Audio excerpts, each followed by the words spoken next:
आज आमे बनैबा soft spongy नरम नरम इडली सांग को टेस्टी टेस्टी सांबर। ताकू बनैबा पई सर्वप्रथमे मु आपण माननकु मो चैनल को स्वागत करूची। किरणस रेसिपी चैनल को आपण माननकु अनेक अनेक स्वागत। प्रथमे आमे इडली बनैबा पई मु एठी 1 कप बिरी डाली सहित 2 कप चावल को नेइची। आकु भलसे धोईकी 4 रु 5 घंटा पर्यंत बतुरेकी रखी। तापर आकु आमे ग्राइंडिंग जार रे अल्प पानी देकी ग्राइंडिंग करदबा। पूरा चिकन करबा किछि आवश्यक नहीं, टिके खदड़ा थिले भी चलिबो। ताकु बाटिकी नै सारला परे एबे आमे एथिरे लूण देबानी, काहेकि ना लूण दे देले शीघ्र फर्मेंटिंग हबनी। भल भाबे ताकू फेंटी नबा, मिक्स कर देकी ताकू घोड़ेकी 7 रु 8 घंटा पर्यंत रेस्ट करबा पई रखि दबा। देखंतु 7 रु 8 घंटा पर मु खोलिकी देखौची। वर्तमान हमर बैटरटा फर्मेंटिंग हो सारछि, फुली जाइछि। फुलिकी बहुत बढ़िया वर्तमान इडली बनेबा पई रेडी हो जाइछि। ए स्टेज रे आमे कोन करबा, लूण ऐड कर देबा। हमर स्वाद अनुसार लूण पके देबा। लूण पके सारला परे मिक्स कर देकी फटाफट आमे इडली बनेबा स्टार्ट कर देबा। इडली बनेबा पई मु एठी इडली छांच नेछि। इडली छांच रे आमे इडली बैटर को पकेबी इडली सिझेबा पई रखि देबा। जेहेतु ये भल भाबे फर्मेंटिंग हो सारछि, आकु सिझिबा पई बहुत समय लागिबोनी। मात्र 7 रु 8 मिनिट भितरे ये पूरा रेडी हो जिवो।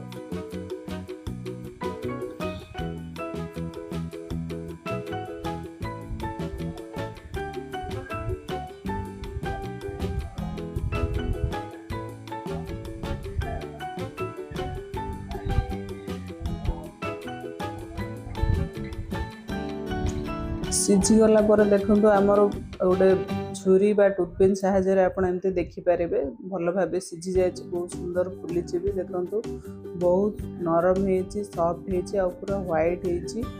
आपण ए भली ही फार्मूला रे बनेबे तो इडली बहुत सॉफ्ट हबो। चलंतु एबे फटाफट बनेबा सांबर। सांबर बनेबा पय मु एठी 200 ग्राम खंडे डाली नेछि।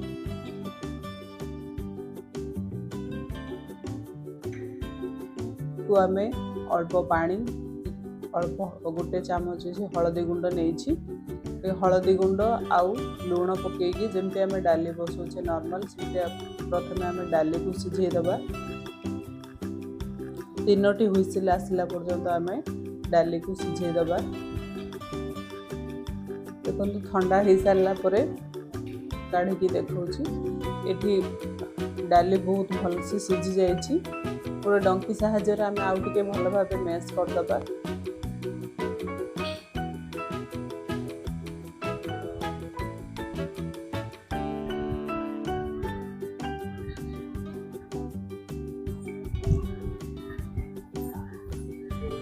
तापरे आमे गोटे कढ़ाई नबा। कढ़ाई ने सारला परे आमे एथिरे अल्प तेल दे दबा। तेल टिके गरम हो सारला परे गैस को आमे मीडियम फ्लेम रे रखिबा। मु एठी आमे एठी किछि बिरी डाली नबा। बिरी डाली से सोरिष, पान मधुरी आ अल्प मेथी की नबा।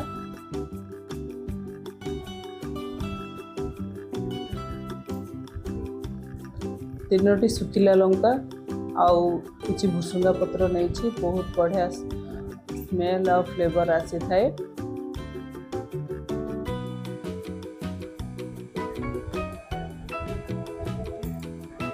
टिके भाजी नबा। भाजी सारला परे एठी हमें टिके हिंगु दे दबा। हिंगु निहाती भाबरे पकेबे। हिंगुर माने बहुत बड़ा फ्लेवर और टेस्ट आसी थाए। बहुत समय खराब भी हुएनी। मु एठी गोटे बड़ टमाटो को हमें काटिके नबा। ताकू भी हमें पके दबा। टमाटो को भल भाबे भाजी नबा। किछि समय टमाटो भाजी सारला परे गोटे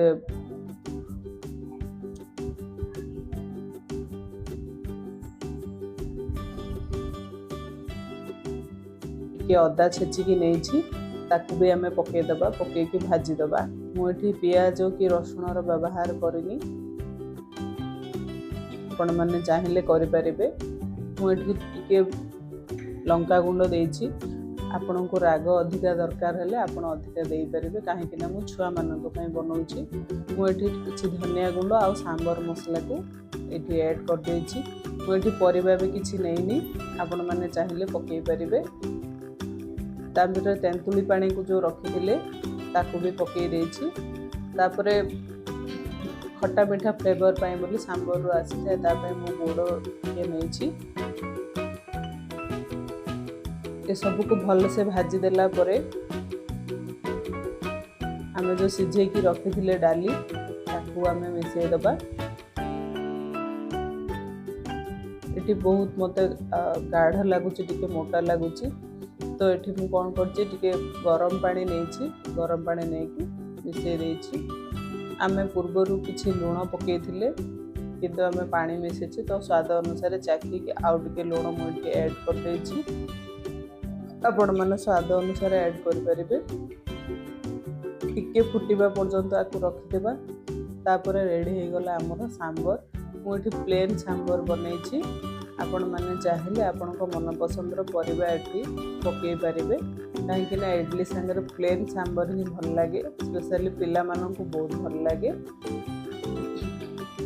वर्तमान रेडी हो सारी आमर इडली आ सांबर देखंतु देखिबा पई भी बहुत सुंदर लगुची आ खाइबा पई भी बहुत टेस्टी हेछि आपण मानन को मोर इडली आ सांबर बनैबार रेसिपी आपन केमति लागिला निहाती कमेंट माध्यम जनइबे जदि भल लगी ताहले मो channel please like and subscribe करेंगे थैंक यू।